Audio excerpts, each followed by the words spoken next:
Welcome to a new episode where we delve into significant historical events. Today, we're focusing on the Palestine-Israel conflict. This intricate and often misunderstood dispute has deep roots in history and a profound impact on today's global landscape.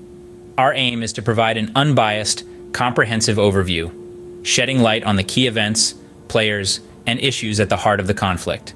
So, buckle up as we travel back in time to the roots of this ongoing conflict. To grasp the complexity of the Palestine-Israel conflict, we need to start from the beginning. The roots of this conflict can be traced back to the late 19th and early 20th centuries, when the Zionist movement was born. This was a Jewish nationalist movement that sought the establishment of a Jewish homeland in Palestine, a region that was then part of the Ottoman Empire. In the midst of World War I, the Balfour Declaration of 1917 played a pivotal role. This was a letter from the British Foreign Secretary, Arthur Balfour, to Lord Rothschild, a leader of the British Jewish community. In this letter, Balfour expressed Britain's support for the establishment of a national home for the Jewish people in Palestine. Following the war, Britain was granted a mandate over Palestine by the League of Nations. During this British mandate period, tensions escalated between the Jewish immigrants, the indigenous Palestinian Arab population, and the British authorities. The turning point came in 1948 when the State of Israel was established.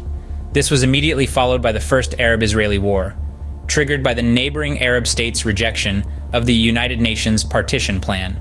This and subsequent Arab-Israeli wars, notably in 1956, 1967, and 1973, have had profound and lasting impacts on the region.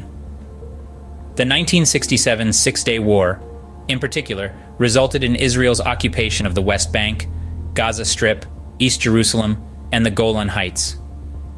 This occupation has been a major source of conflict and contention between Israel and Palestine, as well as the wider Arab and Muslim world. This historical backdrop sets the stage for the contemporary conflict and the geopolitical landscape that we see today. Now that we've covered the historical background, let's examine the present geopolitical scenario. The current geopolitical landscape of the Palestine-Israel conflict is a complex web of interrelated issues and players. At the center of this web are Israel and Palestine, two entities with deep historical roots in the region, each with their own narratives and claims. Israel, established in 1948, is recognized by most of the world's nations and is a major player in the region's politics. The State of Israel views itself as the homeland for the Jewish people, a sanctuary born out of the ashes of the Holocaust. On the other side is Palestine, a national identity that has evolved over the years. The Palestinians seek recognition of their rights, including the right to self-determination and statehood. Surrounding these two central actors are neighboring Arab countries, each with their own vested interests. Countries such as Egypt, Jordan, and Lebanon have had their roles in the conflict, influenced by historical ties, geographical proximity, and political alliances.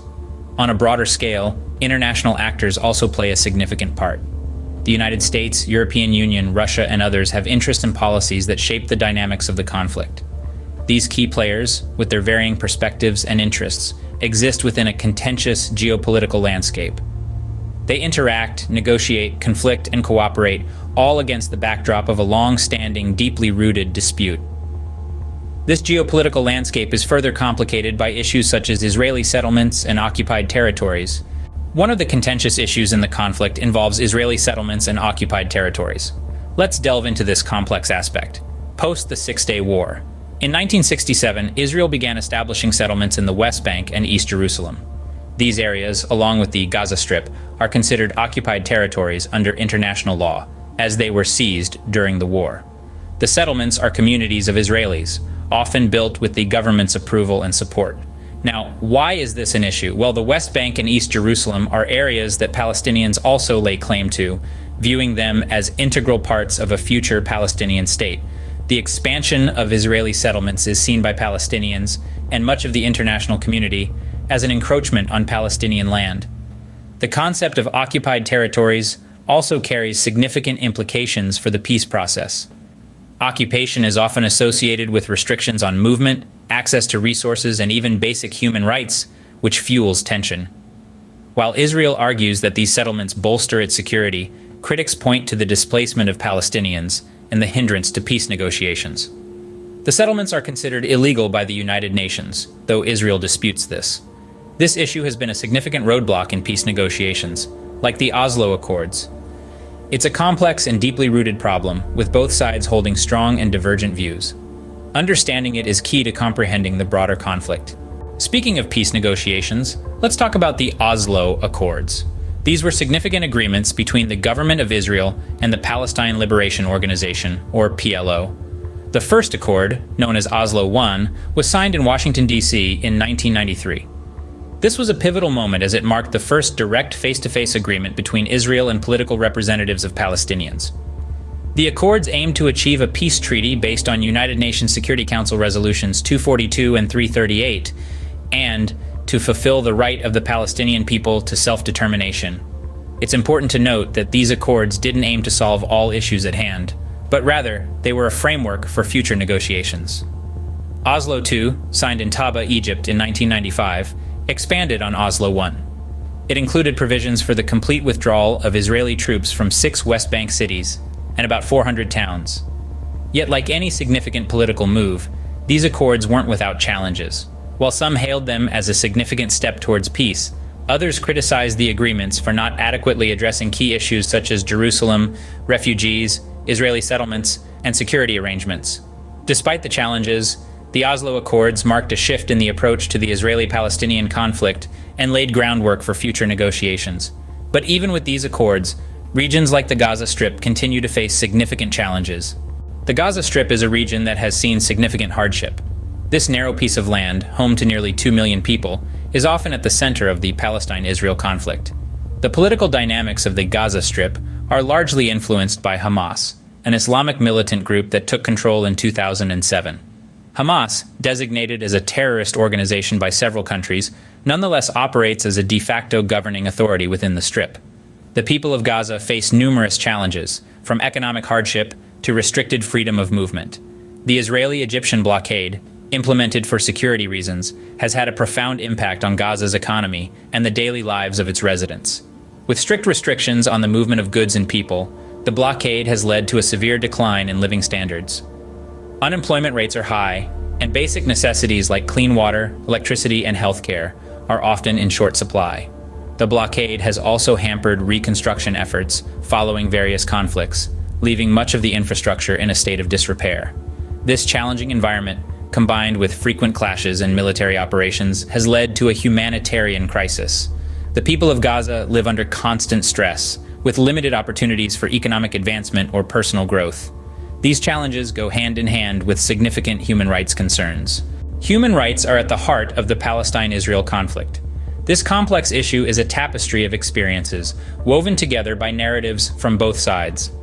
On one hand, we see the plight of displaced Palestinians. Many have been uprooted from their homes and lands, forced to seek refuge in other parts of the region or the world.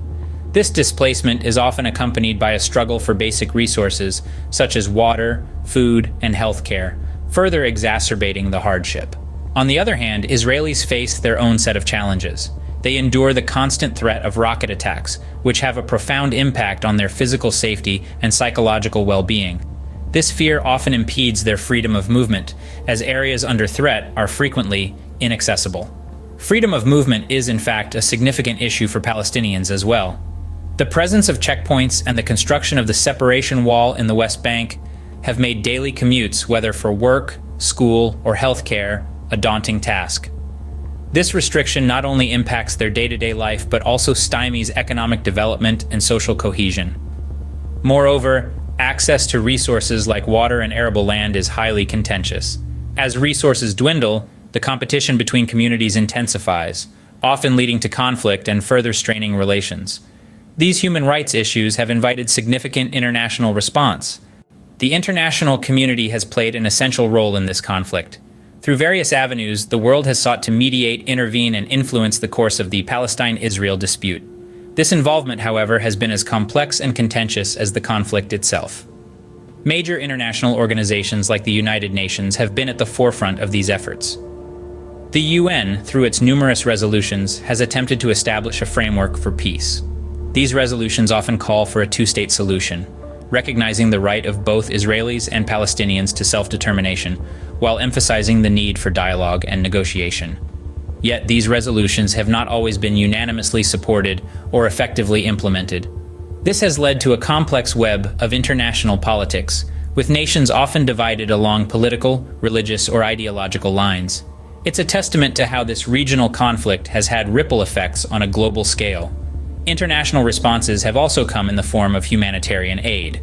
With communities on both sides facing severe hardships, organizations worldwide have stepped in to provide relief.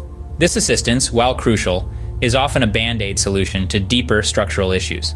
Despite these efforts, the region faces significant current challenges and future prospects. The international community's role, while impactful, is not a cure-all.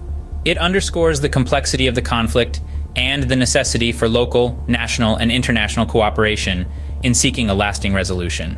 Looking at the present and towards the future, the challenges are many. The region faces a multitude of difficulties that continue to fuel the conflict, from political instability and territorial disputes to economic hardships and human rights concerns. These issues constantly shape and reshape the dynamics of this long-standing discord. The question of Israeli settlements and the status of Jerusalem continue to be major stumbling blocks. These, coupled with the issue of Palestinian statehood, create a complex maze of problems that require careful navigation. Moreover, the humanitarian crisis, particularly in areas like the Gaza Strip, adds another layer of complexity to an already intricate situation. However, despite these challenges, there are potential paths towards peace. Diplomacy plays a crucial role here. It's through diplomatic channels that conversations can be initiated, negotiations can take place, and hopefully, resolutions can be found. The international community also has a significant part to play in this. Through mediation and pressure, international actors can encourage both sides to come to the negotiation table. In addition, they can also help ensure that any agreements reached are respected and enforced. But it's not just about governments and international bodies. Individuals, too, can contribute towards peace by promoting dialogue, understanding, and empathy. Education and awareness can help debunk myths, break down stereotypes, and foster a more nuanced understanding of the conflict. The path to peace is complex, but understanding the conflict is the first step towards resolution. We've covered a lot of ground today in our exploration of the Palestine-Israel conflict. We've delved into its historical roots, analyzed the geopolitical landscape, and discussed the human rights concerns involved. It's a complex issue with no easy solutions. It's crucial, now more than ever, to continue seeking out reliable information, engage in respectful and constructive discussions, and stay updated on the developments in the region. Remember, staying informed and understanding different perspectives is key to fostering dialogue and, eventually, peace.